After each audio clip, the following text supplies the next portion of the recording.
In Old Britain, food was all about simplicity, substance, and getting you through a hard day's work. In working-class homes, the kitchen wasn't just a place to eat. It was a lifeline. Meals were built from what you had, stretched across days, and flavored by necessity rather than choice. In this video, we're taking a nostalgic journey back through 10 old British working-class meals. Simple, filling, and full of history. Stay until the end. You might just rediscover a dish your nan used to make, or one you've completely forgotten about. 1. Bubble and Squeak. This brilliantly named dish is as British as it gets.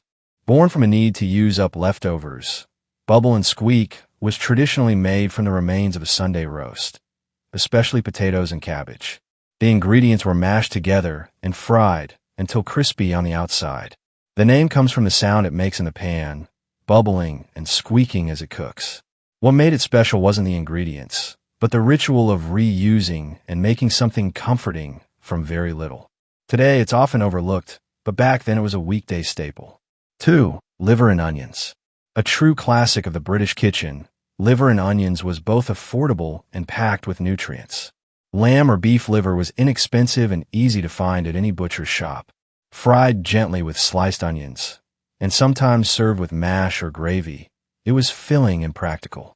Rich in iron and vitamins, it was ideal for growing children and hardworking adults. Though its taste might be divisive today, it was once a regular presence at the dinner table. For many, the smell of onions sizzling with liver is a direct ticket back to their childhood kitchen. 3. Lancashire Hotpot. Few dishes are as closely tied to the working-class roots of northern England as the Lancashire Hotpot. Built from humble ingredients, lamb or mutton, onions, and sliced potatoes, it was no frills but deeply satisfying. The beauty of a hot pot was in its layering. Cheap cuts of meat turned tender as they baked beneath onions and potatoes. The top crisped into a golden crust, while the bottom absorbed rich juices. Every family had their own twist. Some added carrots, others kidneys, but the result was always hearty, communal, and warming. 4. Bread and dripping. It doesn't get much simpler than this. After roasting beef, the leftover fat, known as dripping, was collected, cooled, and spread thickly onto bread. Sometimes sprinkled with salt and pepper, sometimes eaten plain. Bread and dripping was eaten for breakfast, lunch, or a snack in between. It was especially common in the Northern Midlands, where Sunday roasts were frequent and nothing went to waste. Today, many see it as unhealthy, but for those who grew up with it, the taste is inseparable from memories of home. 5. Boiled potatoes with vinegar and butter. Cheap, versatile, and filling, boiled potatoes were a kitchen staple. One beloved variation was serving them with vinegar and butter. Soft boiled potatoes tossed with a knob of butter and a splash of malt vinegar created a warm, tangy, and rich side dish, or even a meal on its own.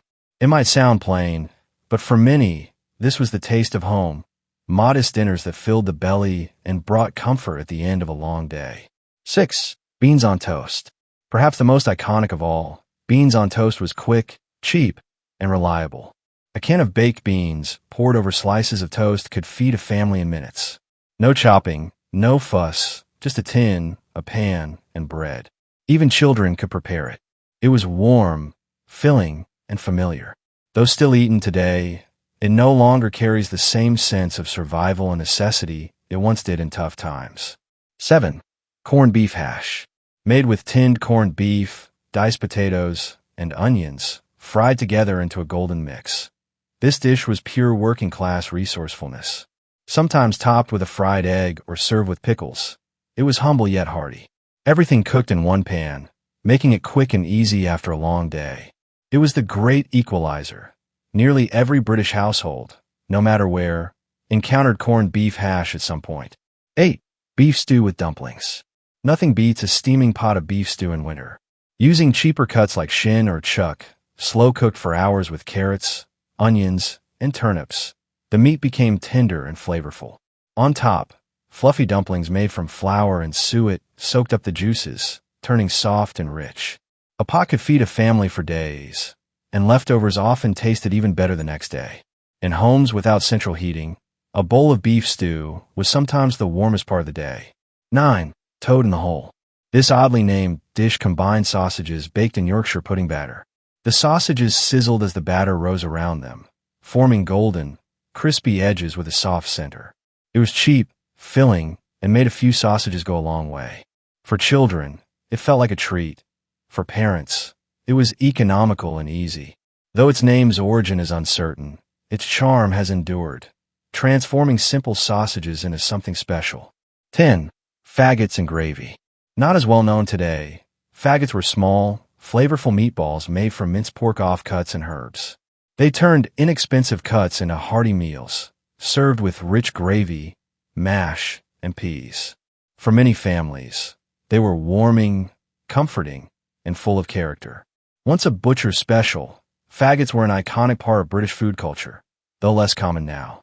So there you have it, 10 classic meals of the British working man. Simple, affordable, and still remembered with nostalgia. Which of these do you remember? Have you tried any yourself? Let us know in the comments, and don't forget to subscribe for more nostalgic trips into Britain's food history.